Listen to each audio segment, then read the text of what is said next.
J'ai le plaisir de co-animer ce symposium des laboratoires FI que je remercie sur l'ostéoporose et donc sur la prise en charge de l'ostéoporose avec Madame professeure Karine Briot.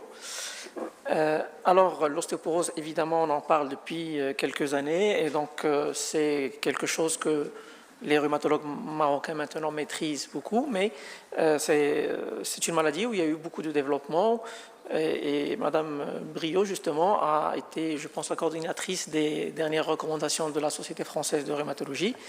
Et en attendant des recommandations marocaines, on va essayer de discuter un petit peu ce qui pourrait se faire et ce qui se fait actuellement. Et donc j'ai pensé démarrer en présentant 3 cas cliniques un peu de pratique de tous les jours et vous demander de voter est-ce que vous traiteriez ou pas ce genre de malade. Ça ne passe pas. Sans boîtier, on va voter à main levée. Il faudrait juste que ça passe.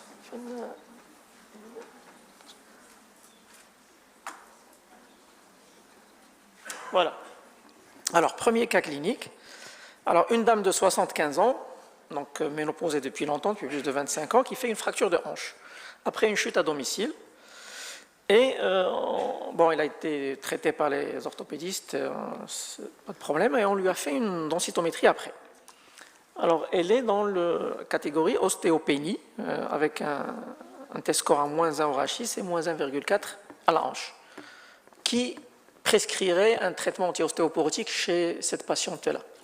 Donc, fracture de hanche sans ostéoporose densitométrie. Alors, comme ça, au pif, pratiquement une quasi-majorité vont traiter. Très bien. Alors, deuxième cas clinique, une patiente de 50 ans qui est en période de ménopause récente, donc qui ne se plaint de rien du tout, 65 kg pour 1,60 m. Alors, elle a des antécédents maternels, sa mère avait fait une fracture de hanche, et puis son gynécologue systématiquement lui a demandé, je pense que c'est fréquent, vous le voyez souvent, lui a demandé une densitométrie qui montre une ostéoporose, avec un test score à -2,8 au rachis et -2,6 à la hanche, qui traiterait cette patiente-là. Alors j'entends Frax. Là, on est déjà à presque la moitié de la salle qui va traiter pratiquement, c'est ça? Bien. Troisième cas clinique, une patiente de 60 ans, diabétique, un petit peu, disons, obèse, qui fait une fracture du poignet après une chute à domicile.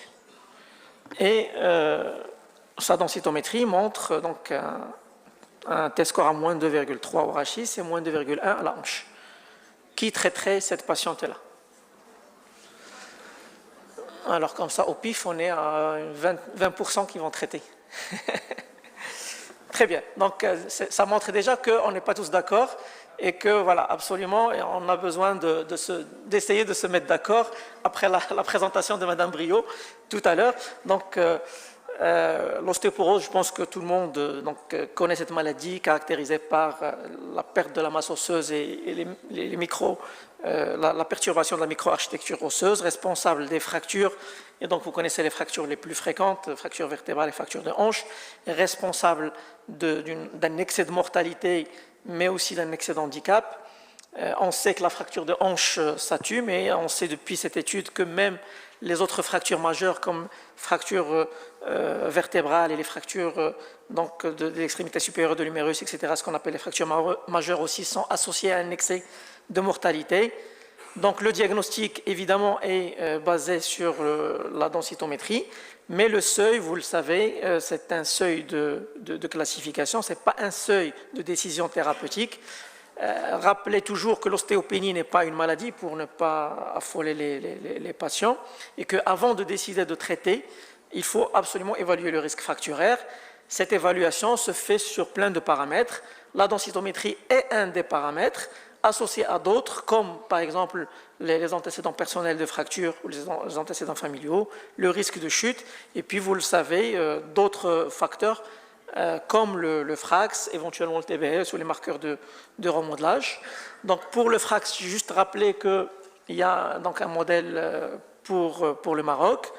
Et justement, ça sera ma dernière question, qui utilise Frax fréquemment? Peut-être on commence par voter fréquemment. Non, souvent, quelques-uns, parfois, la majorité, jamais.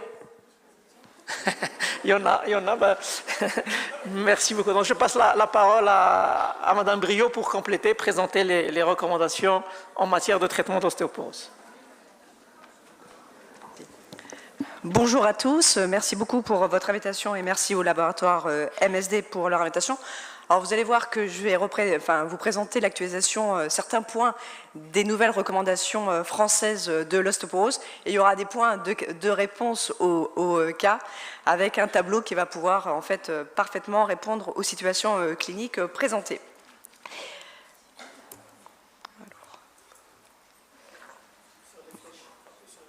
Ouais, mais... La flèche là, ok. C'est les flèches sur l'écran. C'est bon. Donc, effectivement, comme on vous l'a dit en introduction, pourquoi est-ce qu'en France, on a fait une nouvelle recommandation? C'est parce que la prise en charge de l'ostéoporose est vraiment très mauvaise en France. On a des chiffres de la Caisse nationale maladie qui a dit qu'il y avait moins de 15% des patients après fracture qui étaient dépistés et traités pour l'ostéoporose. Donc on s'est dit, il y a un problème, probablement que la prise en charge est encore trop compliquée, il y a probablement d'autres explications, mais c'en était une, et d'où cette actualisation. L'idée, c'est que cette actualisation va vers une simplification de la décision thérapeutique qui s'articule en 5 questions. Il faut bien se rappeler pourquoi est-ce qu'on traite les patients, et un peu par là, qui est-ce qu'on traite. Et comme on vous l'a rappelé en introduction, on s'est passé trop vite, il y a ces fameuses fractures associées à un excès de mortalité. On les appelle dans nos recommandations fractures sévères ou fractures majeures. C'est la fracture du fémur, du bassin, des vertèbres et de l'humérus. Que vous ayez moins de 75 ans ou plus de 75 ans, c'est associé à un excès de mortalité. Depuis les recommandations françaises d'il y a 5 ans, de nombreuses autres publications sont allées renforcer l'idée de centrer la prise en charge sur ces patients avec fractures sévères et le concept des fractures sévères ou majeures introduit dans ces recommandations. L'idée, c'est que cet excès de mortalité, ce n'est pas le patient de 85 ans qui a une fracture du col du fémur. L'excès de mortalité, il est beaucoup plus important avant 70 ans et donc ne concerne pas que les sujets les plus jeunes, mais concerne également les plus, enfin pas que les sujets les plus âgés, mais également les plus jeunes, et ça c'est un point important. Alors, il faut cibler les patients avec fracture sévère parce que la nouvelle fracture chez ces patients explique 25% de l'excès de mortalité post-fracture. Et aujourd'hui, même si ce n'est pas très ambitieux, de faire de la prévention secondaire, on en est là en France, à essayer de faire en sorte que tous les patients qui sont à risque élevé soient traités. Alors, ce d'autant que c'est excessivement simple de savoir quand traiter, et ça a bien été repris donc, dans cette actualisation en cours dont je suis le chef de projet, faite avec de nombreuses autres sociétés savantes, SFR Griot parmi celles qui sont les plus impliquées, mais également les médecins généralistes. Cette actualisation va sur la simplification et va sur, on sait quand traiter les patients. Quand la patient a fait une fracture, le risque de nouvelle fracture, il est majeur dans les 2 ans qui suivent. Vous voyez cette courbe qui montre que 1 an après la fracture, il y a un risque de deuxième fracture multiplié par 6. Il y a vraiment un effet temps dépendant, et ça c'est extrêmement important parce qu'aujourd'hui on est vers un changement de paradigme. On a à côté le Frax qui prédit à 10 ans, chez les sujets, on dit votre risque de fracture à 10 ans il est de 15%. Mais les patients, ils n'y croient pas. Les médecins encore moins, mais la notion de risque à 10 ans pour un patient où il y a plein de choses qui peuvent se passer entre, se faire renverser par une voiture, avoir un cancer, avoir une autre maladie, c'est absolument pas motivant pour les patients. L'idée actuelle, ça suit un certain nombre de papiers qui sont sortis depuis la fin de l'année, et notamment un papier de position que nous avons rédigé avec Christian Roux, sur alors c'est très anglo-saxon, c'est mieux en anglo-saxon qu'en français. En français, c'est le risque de fracture à court terme. En anglo-saxon, c'est le imminent fracture risk concept, c'est-à-dire au-delà de cibler et de parler de risque de fracture à 10 ans, c'est de parler de risque de fracture à 2 ou 3 ans, parce que là, on sait vraiment la cible qui doit être traitée. Et donc, il y a quelques études qui ont commencé à identifier le profil de ces patients, c'est-à-dire notamment ceux qui ont déjà fait une fracture sévère ou une fracture majeure, que je vous ai citée, et dans toutes les études, il y en a 4, quand ils cherchent toutes les variables, ce sont que des variables reliés au risque de chute. La valeur de la DMO, le FRAX ou l'antécédent de fracture non sévère ne ressort jamais comme étant associé à un risque imminent de fracture. Ça, c'est un point extrêmement important. Bien entendu, au-delà de ça, c'est quels sont les éléments qui vont vous aider à décider de traiter. Donc, on vous a présenté tous les outils et les recommandations ont vraiment simplifié en ciblant sur 4 outils que sont l'âge, l'antécédent personnel de fracture avec la notion de dépendant du temps et notamment de ne pas considérer qu'un patient qui s'est cassé il y a 10 ans, c'est la même chose qu'un patient qui s'est cassé il y a 1 an. La mesure de la densité minérale osseuse a été remise au centre des recommandations. Elle n'avait pas vraiment disparu, mais cet algorithme, si vous l'avez vu, qui passait de fracture sévère, on traite, avait fait que certains avaient interprété le fait qu'on n'avait pas besoin de densité minérale osseuse pour traiter un patient qui avait une fracture. Et puis il y a toujours l'évaluation du risque de chute et les facteurs de risque de chute chez les plus de 70 ans. Mais vous voyez que le FRAX, ou le TBS, ou le FRAX-TBS, ou les marqueurs du remodelage osseux n'apparaissent pas dans les 4 éléments déterminants pour décider de traiter. Pour l'antécédent personnel de fracture, je vous l'ai dit, et le point clé dans les recos, c'est que vraiment on considère que fracture de moins de 5 ans, c'est vraiment un élément pour décider de traiter. Un numérus fait il y a 8 ans, ça prend vraiment plus le même impact. La mesure de la densité minérale osseuse a été remise au centre. On la rend nécessaire avant toute décision thérapeutique. Bien entendu, elle ne doit pas retarder, chez un patient qui a un col du fémur, qui n'a pas d'accessibilité à l'ostéodensitométrie, la mise en route d'un traitement, mais il faudra la faire. Parce qu'il faut vérifier si vous avez un T-score plutôt à -3, à -2 ou à -1, parce que ce n'est pas la même durée de traitement, parce que ce n'est pas la même façon dont vous allez suivre les patients et évaluer l'efficacité d'un traitement. Et depuis 2012, et donc les dernières recommandations, il y a 2 publications de l'équipe de Blieu qui ont montré que les patients qui, après une fracture du col du fémur, avaient une densité osseuse basse ou perdaient de la masse osseuse en post-fracture, c'était ceux qui avaient un excès de mortalité. Donc il y a une valeur pronostique à la valeur de la densité osseuse, c'est pour ça qu'elle est recommandée chez tous les patients. Et puis, il y a l'évaluation du risque de chute. Pour revenir sur l'ostéodensitométrie, parce que j'avais une présentation courte, je n'ai pas pu tout vous présenter, on n'a absolument pas mis de seuil, quasiment pas dit que moins de 5 est l'ostéoporose, ce n'est pas un seuil d'intervention thérapeutique. On a supprimé du texte de recommandation la définition densitométrique de l'ostéoporose. Il n'y a qu'un pas pour qu'on quasiment même qu'on n'en parle plus, mais c'est vraiment de dire qu'en fait, il y a un gradient de risque. Avec plus vous avez un T-score qui diminue, plus votre risque de fracture est augmenté.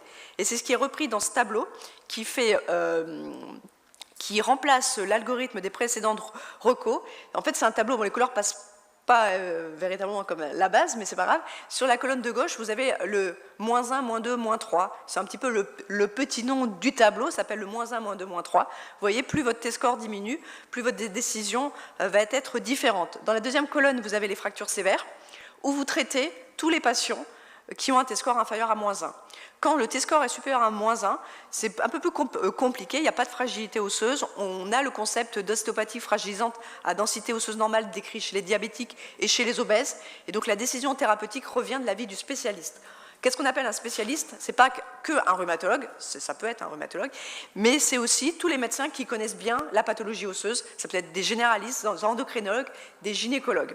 Donc ça, c'est pour la colonne fracture sévère. Vous voyez que dans les autres cas, il y a une indication thérapeutique. En cas de fracture non sévère, on traite tant que le T-score est inférieur à -2, ce qui était le troisième cas présenté auparavant. Entre -1 et -2, c'est l'avis du spécialiste.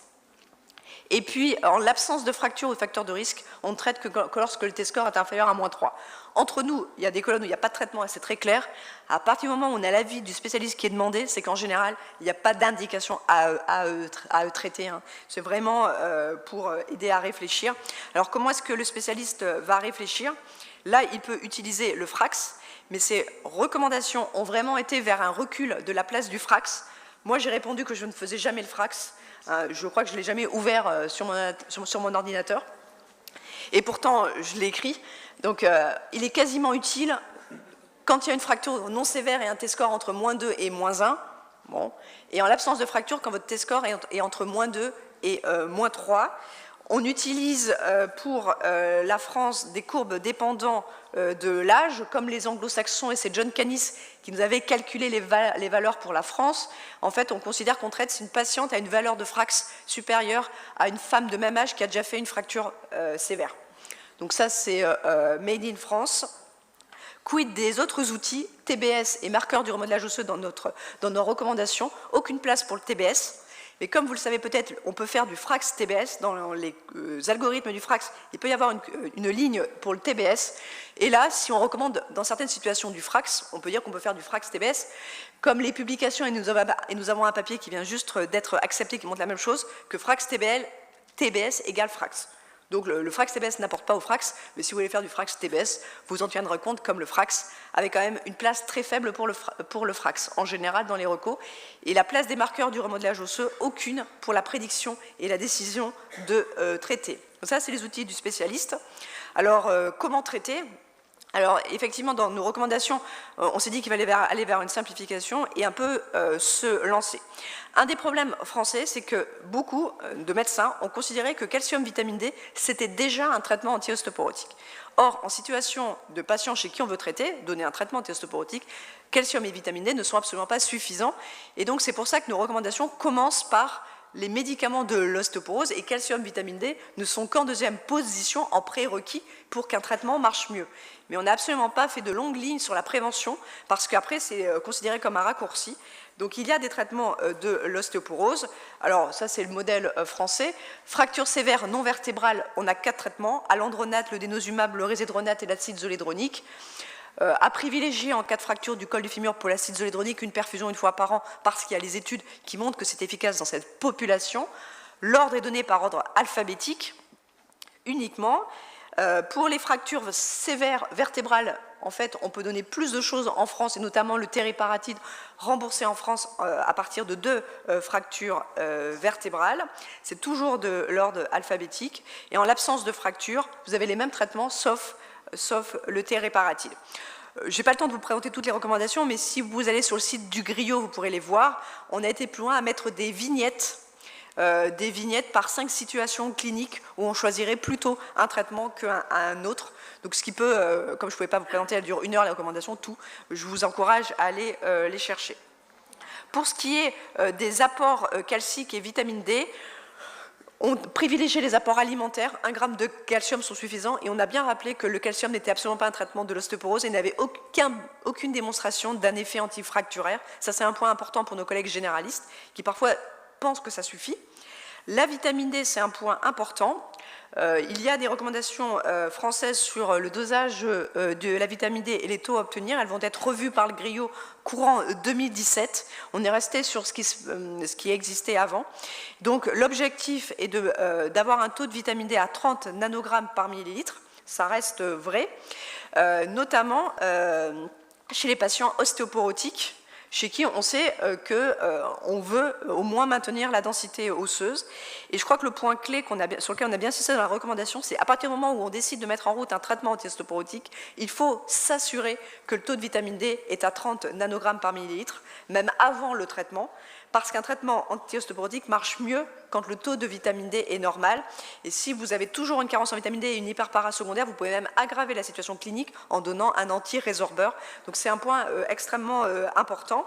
Et cette étude avec l'alendronate, qui était en combinaison à la vitamine D, avait bien montré que la forme combinée bisphosphonate vitamine D, qui peut être une bonne option pour atteindre des taux de vitamine D suffisants et donner en plus le traitement aux patients, avait montré que par rapport, donc c'était une étude sur 26 semaines, durée jusqu'à 52 semaines, par rapport à un traitement courant, la combinaison permettait d'obtenir un taux de vitamine D normal, ça c'était attendu, donc à 30, mais ce qui était intéressant, c'est que le gain de densité osseuse était plus important avec cette combinaison que versus soit vitamine D seule, soit biphosphonate seul, enfin, en tout cas un soin courant. Il n'y avait pas de démonstration sur les chutes, probablement liées à un effectif insuffisant, mais derrière il y a plein d'autres études qui montrent que là, si vous avez un taux de vitamine D, le traitement marchera mieux que si vous n'avez pas de vitamine D. Le point vraiment clé en France, c'est le problème de la durée du traitement et du suivi du traitement. Et je crois que c'est un point qui pose problème aux patients, compte tenu de la tolérance à long terme. L'idée, c'est que c'est vrai que j'ai participé au reco de 2006 et de 2012 et 2017, et qu'en 2006, on avait écrit « durée recommandée 3 à 5 ans ». Et ça a été pris comme un raccourci, comme quoi on devait s'arrêter à 5 ans et plus traiter les patients. Ça ne veut pas dire qu'à 5 ans on s'arrête, ça veut dire qu'à 5 ans on réévaluait et on pouvait reprendre un autre traitement. En 2012, on a fait attention, mais la phrase on l'avait mal, pourtant elle était réfléchie, mais ça a été encore mal interprété. Là on s'est dit, on ne va plus recommander de durée minimale de traitement.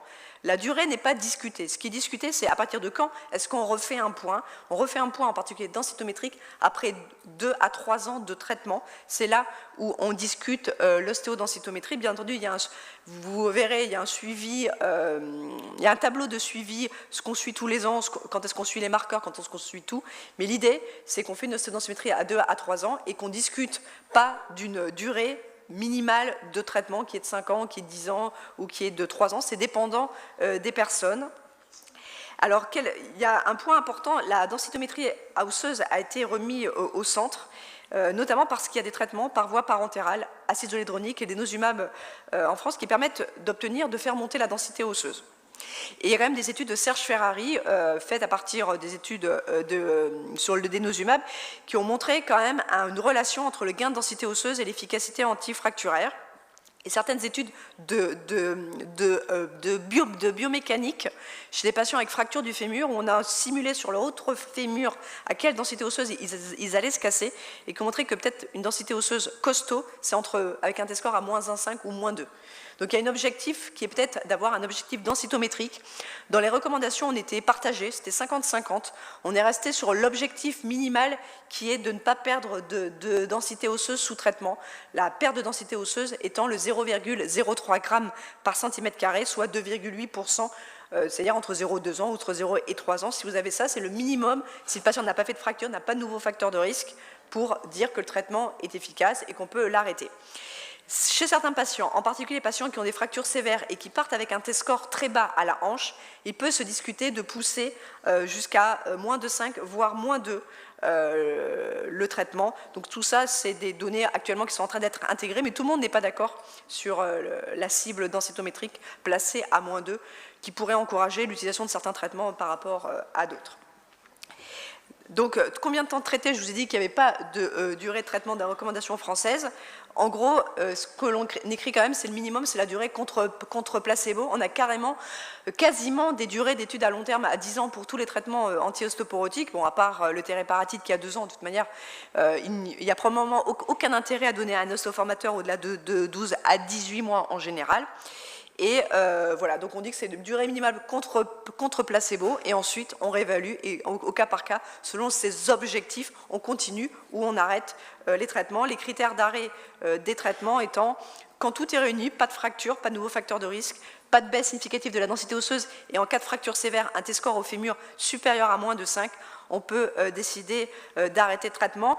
L'idée dans ces recommandations, c'est de traiter courtement et efficacement pour pas aller sur des durées 5 à 10 ans pour tous les anti-résorbeurs et s'exposer aux 2 complications qui font aujourd'hui, qui expliquent en pratique le recul de la prise en charge, en particulier en France, c'est les dentistes. Ce n'est pas les ostéonécroses qui expliquent le problème, c'est plutôt la gestion des dents par les dentistes qui refusent absolument de traiter une dent d'un patient qui a reçu un jour dans sa vie un comprimé de bisphosphonate. Alors, où en est-on des chiffres ostéonécrose et anti-résorbeurs? On est aujourd'hui à 1 sur 10 000 à 1 sur 100 000 en incidence, c'est-à-dire à peine très proche de la population générale. Ça, c'est pour les biphosphonates. Et pour le denosumab, l'anticorps anti-rancligand, on a quasiment les mêmes chiffres dans l'ostéoporose post-ménopausique, alors que dans les ostéopathies malignes qui posent problème, les chiffres sont aujourd'hui quasiment à 5% d'incidence, parce que les patients vivent de plus en plus longtemps, on les traite 24 à 36 mois, un petit surrisque avec le denosumab dans l'os malin, probablement. Mais en tout cas, il faut être très rassurant. Nous, on est très rassurant pour les patients qui n'ont absolument aucun problème à traiter 2 à 3 ans par le traitement le plus efficace jusqu'à 5 ans, que toutes les ostéonécroses rapportées en pharmacovigilance en France dans l'ostéoporose sont après 10 ou 12 ans d'exposition au biphosphonate, donc des traitements reconduits comme ça. Ça, c'est un point important. Ce qui pose problème, non pas en France, mais aux États-Unis, et sur le recul des prescriptions qui est quasiment passé de 40 à 20% après fracture du col du fémur, si j'arrive à la passer, ce sont les fractures atypiques du fémur. Vous savez peut-être, ce sont ces fractures sous-trochantériennes spontanées qui commencent par des douleurs de cuisse, et puis le patient se casse spontanément en transversal vraiment cette fracture de la diaphyse. Et aujourd'hui, aux États-Unis, quand vous prescrivez un traitement anti-ostéoporotique, le denosumab ou un biphosphonate, vous êtes obligé d'informer le patient de ce risque de fracture atypique. Et ça a fait reculer, même si c'est extrêmement rare, car les chiffres sont à 32 par million de patients année. C'est-à-dire qu'on estime qu'ici, personne ne verra un cas dans son exercice de fracture fémorale atypique. Mais en tout cas, aux États-Unis, c'est une des causes. Les patients français ne sont pas très au courant de cette complication, qui est extrêmement rare, mais qui pourrait leur faire dire « mais à quoi ça sert que vous me traitiez si je dois me casser spontanément le fémur ?» Mais en tout cas, soyez vigilants que tout patient traité par anti-résorbeur qui se plaint de douleurs dans les cuisses, de se poser la question. C'est favorisé par la corticothérapie, et il y a une pathologie qui contribue parce que, en fait, ce n'est pas de l'ostéoporose et on leur donne parfois des biphosphonates parce qu'on n'a pas fait le diagnostic, qui est l'hypophosphatasie.